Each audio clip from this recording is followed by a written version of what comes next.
Hello Blossoms and random internet passerbyers, Cherry here. In this video, I'm going to be talking about what teaching in Korea for 1 whole year has been like. And if you want to know the details about what living in Korea has been like for a year, check out my other video. I look exactly the same. I filmed it right before this one. I have no script for this, so where do I begin? Okay, well I think to start with, I really enjoy this job. I still work at my main school for 3 days where I do the majority of my classes, and then I teach on Mondays and Fridays at my second school where I act more as an assistant teacher. I guess like compared now to when I first started, I feel so much more confident, but I do think there's still more areas of improvement. But as far as like planning a lesson, it's literally a piece of cake. And as far as managing my after school classes, I have a much better structure. Like I actually like know what to do. And it's really good. It's really good. I really like it. After school classes, it's just me teaching by myself. And it does get chaotic, but I have a structure. We do songs and dance for like 5 minutes. Then we review vocabulary. Like I have it like all broken up into like 10-minute blocks. So it's like this thing for 10 minutes, this thing for 10 minutes, this thing for 10 minutes, this thing for 10 minutes. And it's been working. It does get out of hand sometimes. Like for example, last Tuesday, I taught my second graders, which were last year's first graders, and I'm teaching them what's this. Like I taught them how to say that. So then one kid gets up and says, "Teacher, what's this?" I shouldn't imitate the accent, but it's really cute. I love their accent so much. So then all of them get up and start pointing at different things. "What's this?" "It's a whiteboard." "It's a pen." And then one girl points at this boy and she's like, "What's this?" And I said, "It's a boy." Then they're like, name, because I taught them the word name. And then I said his name. And they all laughed at me. And he screamed because of my pronunciation. Now, I don't think my pronunciation is that bad, but apparently it's enough to elicit an uproar. So then one of the kids walks up to the attendance book that's sitting on the desk and like basically tells me to read off all their names. So I read off all their names and they're laughing. And I'm just like nodding like, okay, you know. And that's kind of been my fear. Like I don't really say the students' names because I know my pronunciation is like not the best. It's not that horrible. I think they are being over dramatic. But yeah, they always have to make a reaction, but I think I got over it. Like that was like the breaking point of me. Not the breaking point, but that was kind of like not the icebreaker. That was when I realized it's not a big deal if they laugh at me. Go ahead, whatever. You all can't say certain things too. You all have an accent as well. Okay. Yes, I know you're children and I'm the adult, but I think that made me get over the fear of pronouncing the kids' names. Because before, I would say the kids' names and they'd like laugh a little bit, but this time I read off all of their names like twice. And yeah. But it's like they're second graders. Anyway, but it got out of hand because they told me to pronounce this one girl's name a little differently. So I said it once, and I think it was like a pun, and I didn't understand what it was. So I stopped, and then they told me to do it to another girl, pronounce her name differently. They switched one of the vowels in the name, and then I said it once, and they all was like laughing, and I was like, Anyway, let's move on to the next thing. But then the first girl, or one of them, started crying really hard, and then the other one started crying really hard, and I'm like, I don't know what pun they made me say, but apparently it was very offensive.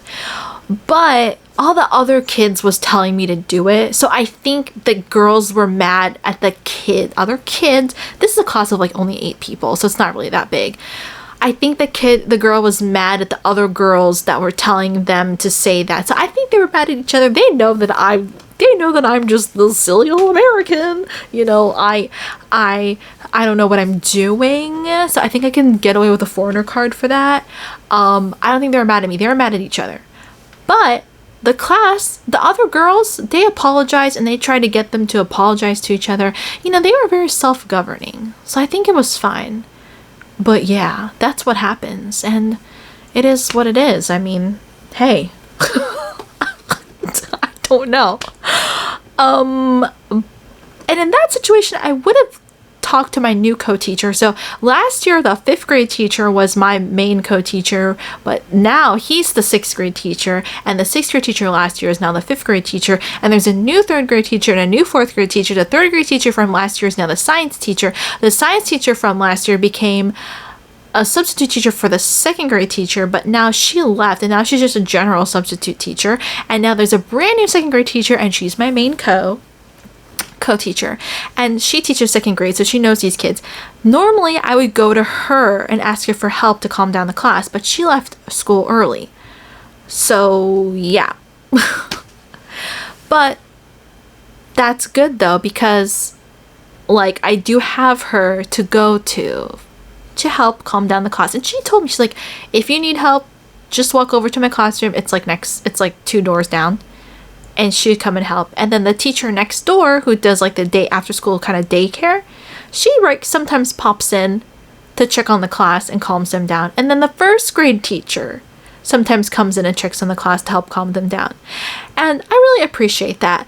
That makes me feel like they like care about helping me out. Because I've heard stories from like other teachers, English teachers at other schools, where no one ever helps them. No one ever tries to help calm the students down. And I guess I'm really lucky. Because I never asked them for help. But I think they could just hear the loudness happening at the end of the hallway, especially last year. So they helped me. And that's really nice. I appreciate that. And the other teachers as well. All the homeroom teachers, they really make sure that the class is calm. You know, they have like their techniques for controlling the students. That's the thing that I'm really bad at. But it's whatever. Usually it's not bad though. But sometimes they get a little too excited and they like start doing like off-topic conversations. And like, I don't know what they're talking about. Like, I don't know if it's something that's worth like, I don't know, you know? So the homeroom teacher stays in the classroom still and helps control the class, and that's really nice. And I feel like they respect me because they make sure that the students respect me as well. Make sure to tell the class to greet me and send me off, you know. So it's really nice. It's a really nice feeling, because also some other teachers at other schools, they say the homeroom teacher like never interacts with them or tries to help them out. Also, with the classes, I'm even more independent. Like last year, like one teacher was like always like interjecting, like over translating and like explaining too much to the class. And the thing is, like, having translation is good sometimes, but like a lot of the kids really know, like they can really understand and speak English pretty good if you give them the chance to really like immerse themselves in it. And there are some students that struggle. So the way the class works is like a lot of it is like doing some book work that they do on their own, and then I go around and check, and then we talk about the answer together, and then we do some sort of activity or game. So usually with the game instructions, I really need help with like translating, because that's where the English gets like complicated. But for the book work, it's like they can figure it out, but some students that struggle, the homeroom teacher will help them with, because they need like some more like explanation, a little bit in more depth, that can be done by the Korean teacher explaining it to them in Korean. But yeah, anyway, it's really good. It's really good. And the students, I really, really feel very attached to them, because like last year's 1st graders are now 2nd graders. Last year's 2nd graders are now 3rd graders. Like, I'm seeing them grow, and I already noticed like some differences between them now and who they were last year. Last year's 1st graders eventually will become 6th graders and then go to middle school. And those 1st graders, Like, I would have taught them from their whole, like, elementary career minus kindergarten. And, oh my gosh, that is such a experience. Like, I got to be part of this kid's life for, like, their whole elementary school years. And, like, I got to see them grow. Like, that's, like, so amazing. Wow. And even though those first graders, they can be, like, you know, little knuckleheads, they're always really excited to say hi to me. And I know some of them, they kind of brush me off a little bit because I'm like, you know, I'm the silly American foreign teacher. But I know that, like, once they start having the actual English class during the day, because official English lessons don't start until 3rd grade. That's when, like, everyone has to take it as a proper subject. Versus 1st and 2nd grade, they just take this little after school class, which is just little ABC, very minimal, super easy English practice, but they don't have a textbook or anything official. So once they get to 3rd grade, you know, they'll see how fun English time is because it's more structured and we can play, like, more actual games because I have help from the teacher that can, like, help do that stuff. So they'll start to really like it. But some of those 1st graders really adore me. Like, they really want to hug me. And 1st graders are now 2nd graders. Yeah, they, like, really want to hug me, and it's I really like it. I really like it. I really feel so happy that, like, I can watch this kid's, like, grow all the way. Like, that's just so interesting.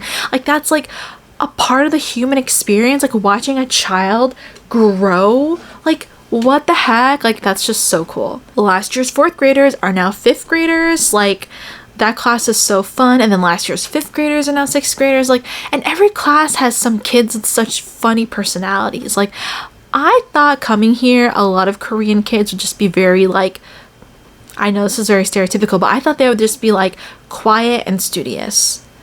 Some of them are, but a lot of them have characters and personalities. Like, I feel like I'm with a bunch of cartoon characters. And then the thing is, also, I don't know if I really specify this enough, but, like, this school is very small. So there's only one class per grade. So it's very intimate. Like, I don't have to learn any new names except for whoever the new batch of 1st graders are. And whatever new student here or there is. But this is one class each year. So, that's so cool. Like, that's so interesting. So I really feel, like, attached to them. And I don't know if it would be weird to, like, give them my email address when they, like, graduate 6th grade. I don't know. I would like to do that. I hope that's not weird. My email address that, like, I never check. It's not anything too personal. But, you know, I would love to give it to them, and then they can, you know, email me at some point when they get older just to tell me how they're doing. Like, I think that'd be so cool. I have the email address of my Japanese teacher in high school. I have it. I haven't emailed her yet, though, because, I don't know, I feel shy. But yeah, like, speaking of that, a lot of what I do in the English class, I think back to, like, my Japanese teacher in high school. Because my Japanese teacher in high school was from Japan. She was from Tokyo.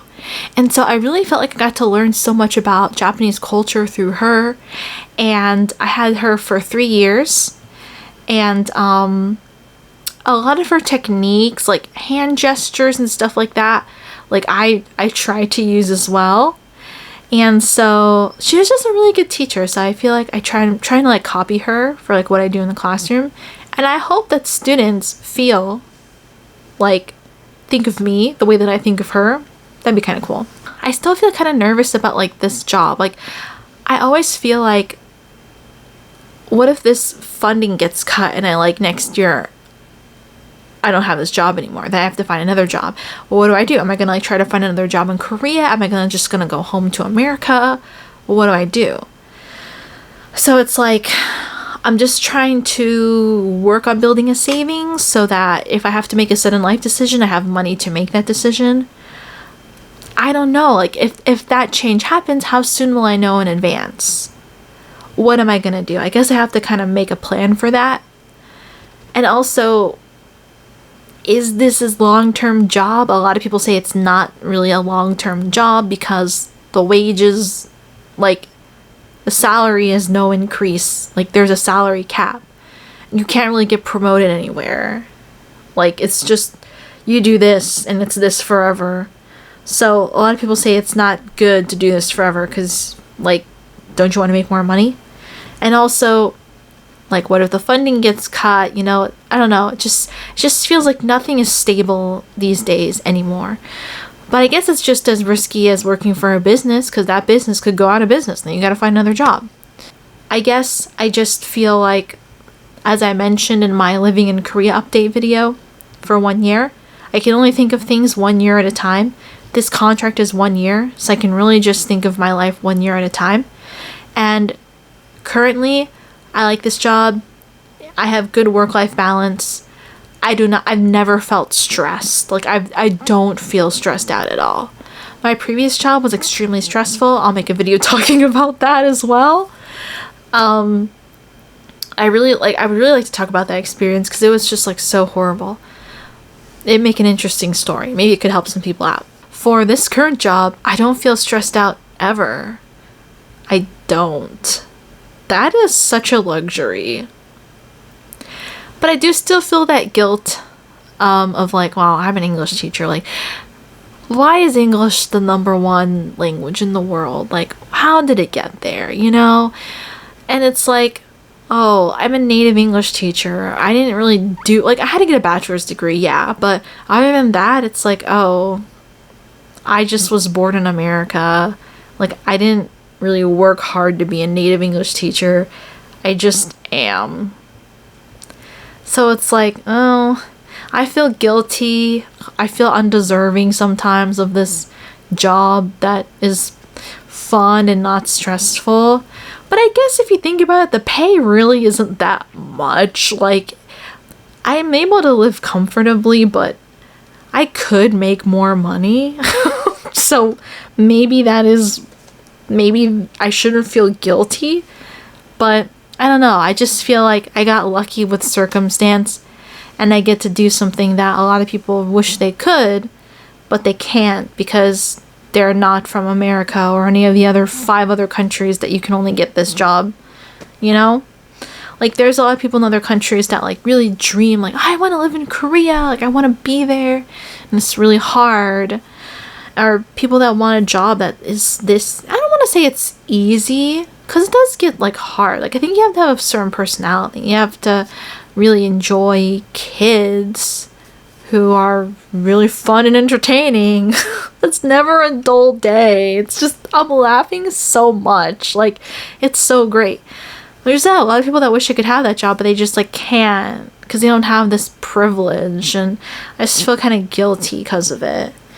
But I don't know. I guess that is what it is. I guess final note is I really want to vlog the kids, but that doesn't feel right because it's kind of like making content out of like children. And that's like an ethical gray area. But I do want to record and take some pictures just for my own memories. So I should try doing that, but the problem is that I think in Korea, like the laws of like taking pictures in school is like, I don't know, like it seems like you can't really do that, but then again, I am in a tiny countryside school, so maybe it doesn't really matter. But I think I want to start doing that. Like I want to like capture more memories with these students. Like I did get a picture with all the 6th graders last year that have now graduated from the school. So that's good. But I want to take some more pictures with like the 2nd graders, and then eventually I can take a picture of them when they're in 6th grade and you can see the big difference. Like, that'd be so nice. I should start doing that. I need to start documenting more of my time at school just for my own personal memory's sake. Is there anything else to talk about? My principal's cool, so that makes life easier at my main school. At my 2nd school, the principal I don't really see too much, and he's a lot more like really, I don't know, I get this very traditional conservative vibe from him. The principal at my main school is like, he's literally a foxy grandpa. Like, he's foxy grandpa. He is like fiery. He's like, he's actually the same age as my mom. Like, their birthday is like 10 days apart. Yeah. He's just like a foxy grandpa, like, maybe not foxy grandpa, I guess dad. Because my mom is my mom, not my grandma. Foxy daddy-o, foxy father, like, He has personality. Like, he has personality, which I like that because it makes it doesn't feel like, it feels comfortable. And when you have a principal or a boss that's like that, it can kind of get away with things, which is cool. Like, sometimes, like last year, I don't know, sometimes I got to leave a little early, you know. It all depends on your school, though, right? It depends on who your principal is, because the principal is the final say. So that's good. Some principals can be very, like, strict and hard and, like, stick to the rules, and it just makes everyone feel really uptight. But I like that this principal is really, like, easygoing, and when other teachers are around, he's just, like, cracking jokes and stuff, so it's nice. But I don't know how long he's going to be the principal. If the principal changes, then everything changes. And then that's the thing, like in public schools in Korea, the teachers have to change like every few years. I don't know about the principal, but the teachers have to change like 3 to 5 years or something like that. So like my current work environment is great. The teachers are really nice to me. Funny thing is that they're all guys. Like all the homeroom teachers are like men. I did not expect that coming here. I thought I'd be working with like mom aged women, that's a very wide range of ages, but like I don't know, I just imagine it'd be all like women that's like older, but no, it's like men, and like I think 2 of them are like close in my age, and like the other 2 is like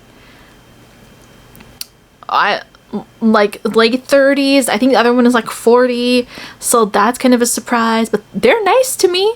Honestly, I have a crush on one of them, like, so badly. But I don't really know how realistic things are going to be. But you know what? It does. That is part of the reason that makes my job easy and fun. I'm leaving it at that. Okay? I'm leaving it at that.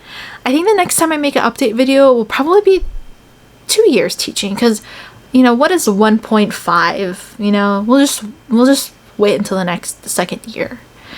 Yeah, so anyway, a lot of the things that I thought was super difficult and challenging last year is just a piece of cake now. Yeah, so overall, I'm really happy. And I think as far as happiness goes, this is like an amazing decision that I made.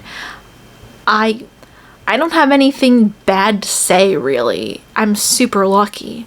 And I think me being lucky, I guess, proves that I was meant to be here. I don't know for how long. I don't really know why, but I think I made the like perfect life decision. I guess. I don't know. Maybe when I get older, I might have some regrets or something. I don't know. Like, why am I doing this? Why didn't I try to work in like a company or like try to get a higher paying job? I don't know, but I'm here and I'm loving it. I love it. I love my life right now. It's great. And I feel shy to admit that a little bit because it's like, oh, like if I say I love it now, next year I could be like, wow, you were stupid for loving it. Like, look at what things are like now. But I don't know what the future is going to be like. And currently, I'm super happy. So that's where I'm at. And that's how this year has been. So we'll see what year 2 of living in Korea will be like. You'll find out when I make the video. So anyways, thanks so much for watching. I hope this didn't seem too all over the place, but I didn't really feel like writing a script, even though I probably should for these types of videos, so I'm more like concise with my thoughts, because boy do I have a lot of them. But we made it to the end, and I want to say thank you so much for watching. Let me know what you thought in the comment section below, and you'll see me in the next video of mine you decide to click on. Bye!